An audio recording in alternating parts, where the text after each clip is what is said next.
Principal Shri Mahesh గారు, వేదిక మీద ఉన్నటువంటి ఇతర ఉపన్యాసకులు అందరికీ నా నమస్కారాలు.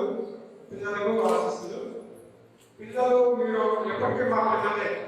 మీకు ఈ ఉద్యోగాలు వచ్చినంత మాత్రాన మీరేదో టీచర్లు అయిపోయినాము అని ఒక తేడా గురువు శిక్షణ ఆ తేడా జీవితంలో ఎప్పుడూ కూడా ఉండకూడదు.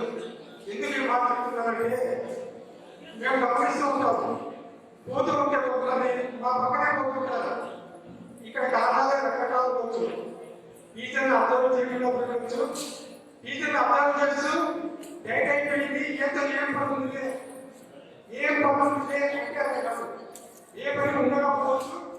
కానీ అక్కడ గురు శిష్యుల బంధం అనేది అది బలహీనం అవుతుంది.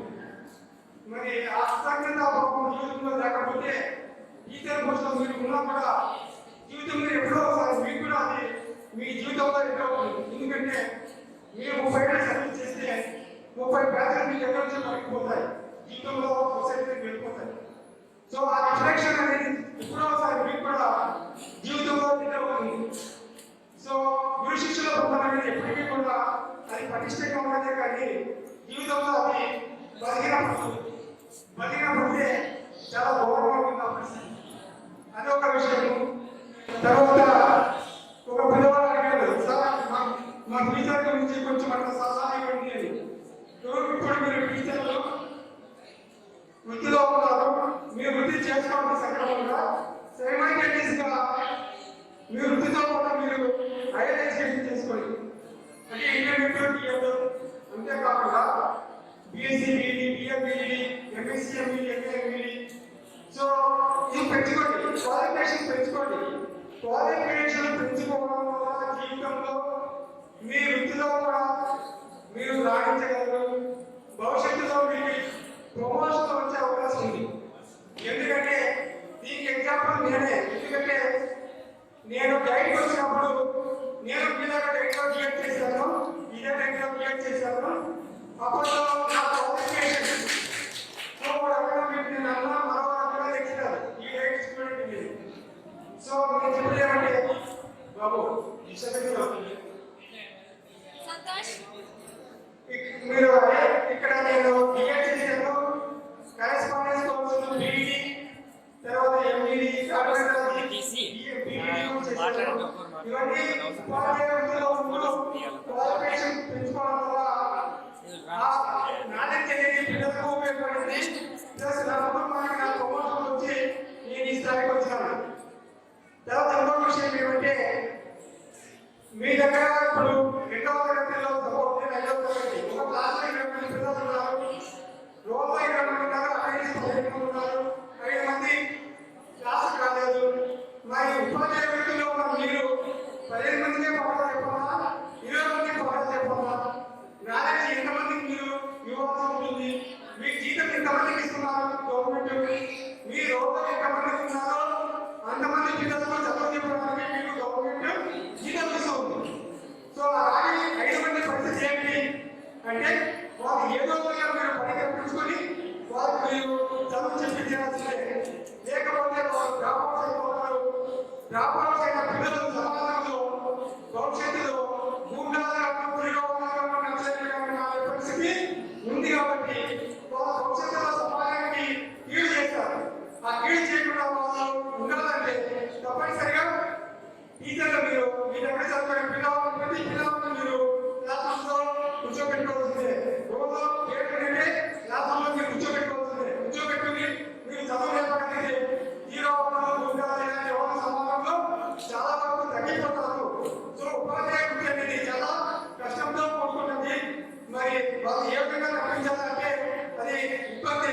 మీరు తల్లిదండ్రులు మోటివేట్ చేస్తారో మీరే పిల్లలకి తీసుకొచ్చుకుంటారు. అది మీ రిస్క్, మీరు తెచ్చుకోవాల్సిందే, అందరికీ సపోర్ట్ చెప్పాల్సిందే.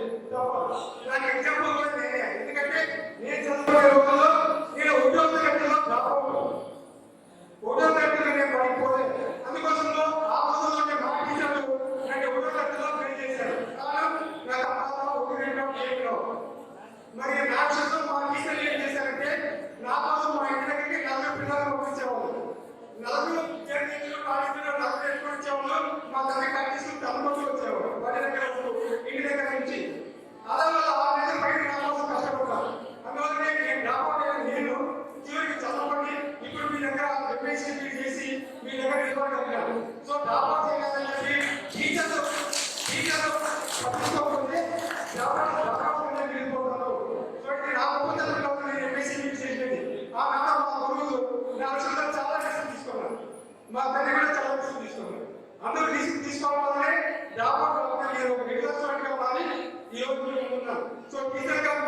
టీచర్గా మీకు చెప్పేదామంటే డ్రాప్ అవుట్ చేయని పిల్లలని ఎప్పుడు నెగ్లెక్ట్ చేయకండి.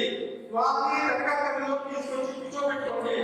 అందరిలో చదువు నేర్చుకుంటారు, నేర్చుకుంటారు రాకూడదు అయినా కంటే ఆ తప్పు ఉపాధ్యాయులు నచ్చరైన గుండాలైనా చదువు రాయటం కూడా వాళ్ళ విధంగా తయారైతే ఆ తప్పు ఆ ఉపాధ్యాయులే, ఆ గ్రామంలో కూడా పనిచేసే ఉపాధ్యాయులే. ఆ పరిస్థితి టీచర్ గారికి తీసుకోవాలి. సో ఇది నేను మీకు చేసిన విజ్ఞప్తి. ఇది నాట్ సో తర్వాత ఎత్తు పిల్లలు ఎత్తు క్లాస్ ఇబ్బంది పడుతుంటే ఆ పిల్లలకు మీరు ఆ పేరెంట్స్ ఇన్ఫర్మేషన్ ఇవ్వండి. అయ్యా రోజు డబ్బు కోసం ఆయాసం లేదా ఎక్కడెక్కడ ఏదో ఇబ్బందులు ఉన్న క్లాసుల్లో వాళ్ళు బ్యాక్అప్ ఎడ్యుకేషన్లో మీరు వాళ్ళు తీసుకొని బెటర్ ఇప్పించండి. తొందరగా పేరెంట్స్ ఎందుకంటే ఇండియన్ స్టేట్ ఉన్నారు చాలా సపరేట్ పోతారు. అప్పుడు వ్యాపారం చేయడంగా వాళ్ళు ఆ పరిసరాల్లో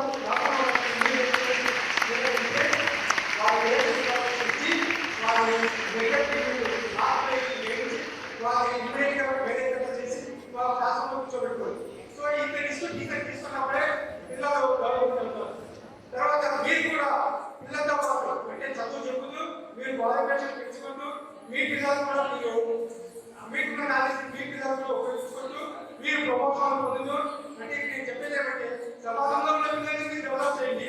మీ ఫ్యామిలీలో మీ సొంత పిల్లల్ని మీరు డెవలప్ చేసుకోండి.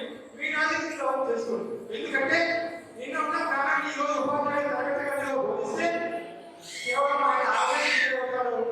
మరి భవిష్యత్ అవసరాలకి ఏం కావాలో సమాజానికి ఏం అవసరమో భవిష్యత్ పిల్లలకు ఏం అవసరమో అది మీరు నేర్చుకుని తరగతి గదిలో వెళితే తప్పనిసరిగా మీరు ఎవరు చదువుకునే పిల్లలు చాలా ఇంటెలిజెన్స్ అవసరం భవిష్యత్తులో ఏం అవసరం అది మీరు అందించిన మీ జీవితంలో బాగుంటారు. పిల్లలు మీ ఎవరు చదువుకునే పిల్లల జీవితంలో బాగుంటాయి.